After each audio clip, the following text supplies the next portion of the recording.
Trauma is a common cause of many mental health problems, but it's also a common misconception to generally attribute trauma to the development of mental illnesses. With that in mind, we must first understand what trauma really is. How do we know when a person has undergone a traumatic experience? When can we label something as traumatic? Are there different kinds of trauma? According to the American Psychological Association, trauma is an emotional response to a disastrous event, such as an accident, assault, natural disaster, and other similar scenarios. It is normal to experience shock and denial immediately after a traumatic event.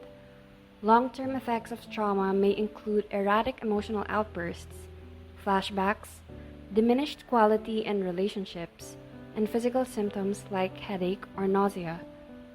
When these symptoms tend to persist much longer and become harder to manage, consulting with a psychologist can help a troubled individual find ways to cope effectively and healthily.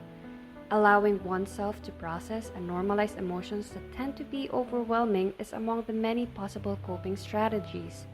Incorporating schemas that are rational and empowering to the self can be beneficial when dealing with negative thought processes associated with a trauma. Being reflective and affirmative of one's strengths and capabilities can also be a fruitful activity that anyone can incorporate in their routines. Since we've already settled with a psychological definition of trauma, let's now talk about how trauma can manifest in different ways. There are three main types of trauma. These are acute, chronic, and complex. A traumatic experience is considered acute when it is a result of a single event. A common example of that would be getting into a car or any life-threatening accident. Chronic trauma is typically a prolonged and/or repeated experience. Domestic abuse is an example of chronic trauma. Complex trauma is known to be caused by numerous but more subtle traumatic events that typically go unnoticed. Such events are usually interpersonal in nature. Despite our rigorous attempts to operationally define trauma, it is still difficult to remove its subjective elements. Two people may not view the same event in the same manner. Two or more people may have gone through the same traumatic event, but only one may get to experience the long-term effects of it. At the end of the day, it is important that we understand that trauma can either be a predisposing or a precipitating factor of a mental health problem.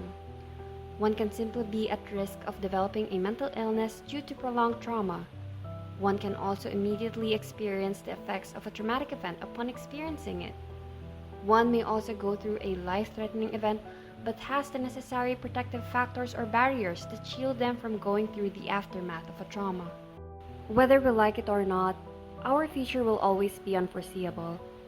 We must prepare ourselves for any possible disaster or stressful event that may come hurtling towards us. We can only hope that one day, there will be more than enough protective barriers for people dealing with trauma.